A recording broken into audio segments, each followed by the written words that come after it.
She had it all: a successful career, 4 beautiful children, and a home in one of the safest, most upscale neighborhoods in Alamo Heights, Texas.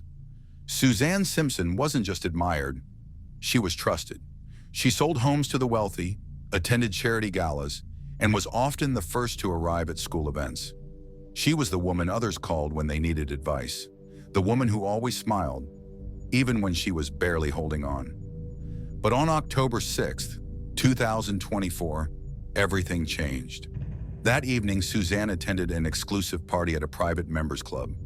Witnesses say she looked radiant, her signature blonde hair tied back in a low chignon, a green silk dress, simple makeup, and those emerald earrings, the same ones her mother gave her for graduation. She laughed, she danced, and just before she left, she pulled one of her oldest friends aside and said something that would echo in her memory for months. "If I ever go missing, don't believe it was an accident." Those were the last known words Suzanne ever spoke to anyone outside her home. The next morning, her husband, Brad Simpson, called 911. He told dispatchers his wife never came home, that she must have left in the middle of the night, that maybe she just needed space, but Brad's tone was strange, flat, almost rehearsed. When officers arrived at the house, they found nothing out of place. No broken glass, no forced entry. Suzanne's purse was still inside. So was her phone, left charging beside the bed. Her car hadn't moved. The alarm system had been disarmed between 3 a.m. and 3:10 a.m. And Brad?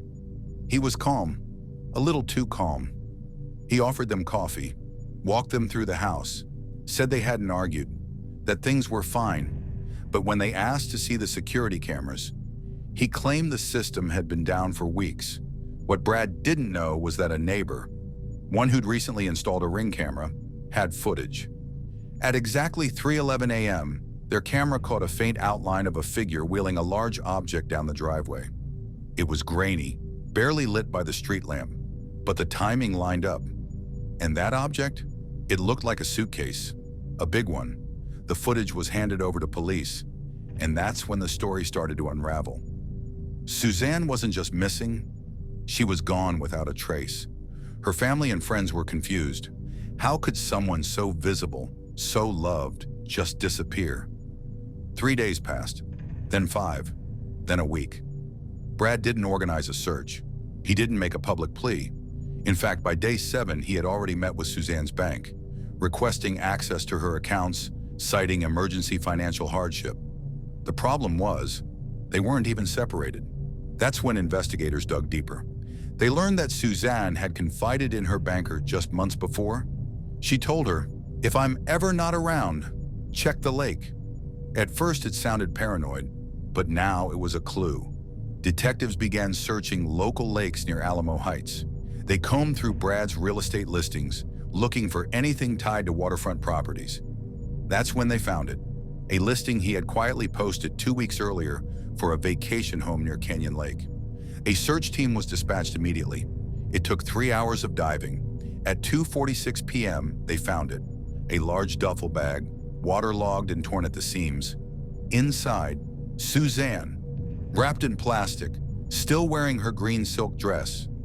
The medical examiner determined she had suffered 2 blunt force injuries to the head. But she was still alive when placed in the bag.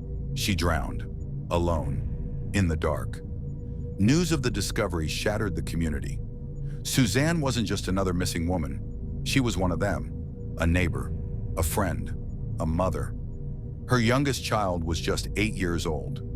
Brad was arrested the next day at his office, calmly typing emails as if nothing had happened. In custody, he didn't deny anything, but he didn't confess either. He simply said, "I have nothing to say." The trial began in early 2025. The courtroom was packed. Prosecutors painted a chilling picture. They revealed Brad had secretly increased Suzanne's life insurance policy 3 months before her death, from $250,000 to $1.2 million. He'd also maxed out several credit cards, including 2 in her name. But it didn't stop there. Text messages showed Brad had been seeing another woman, a colleague from his brokerage firm, and had promised to start fresh once his marital situation was handled. The woman claimed she had no idea Suzanne was missing until after the arrest. Digital forensics confirmed Brad's phone was placed on airplane mode from 1:49 a.m. to 6:20 a.m., the night Suzanne disappeared. His excuse? He said he was sleeping. The prosecution rested their case on the timeline, the financial motive, and the lack of emotion. One juror would later say, "We weren't just convinced he was guilty. We were convinced he planned every second of it." It took less than 6 hours for the jury to return a verdict. Guilty of first-degree murder? Life in prison, no parole. But the story doesn't end there. Suzanne's family refused to let her memory fade. They established the Simpson Light Foundation, a nonprofit that provides emergency relocation and legal aid for women trapped in controlling or dangerous relationships. Their motto? Don't wait for bruises. Listen to the silence, because Suzanne didn't have visible wounds. Her pain was private, quiet, and ignored. Brad never hit her. He didn't scream or throw things. He simply took away her choices, her confidence, her voice, until the night he took her life.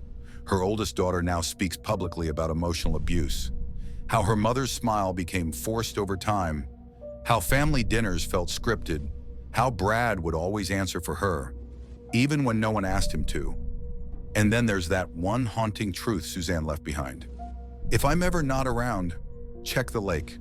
She knew, she felt it coming, and no one listened. So now we listen, because stories like this don't just belong on podcasts or YouTube channels. They're warnings. Behind closed doors, across quiet neighborhoods, people are hiding in plain sight, afraid to speak, afraid no one will believe them. Suzanne's voice was taken too soon, but her story, that lives on. And maybe, just maybe, it saves someone else. This is Mason Mysteries, and this has been another mystery that was never supposed to be one. A woman erased by someone who once said, "I love you." If this story moved you, share it. Not for clicks, not for views, but because someone out there needs to hear it. Like, subscribe, and remember, every face hides a story, and some hide murder.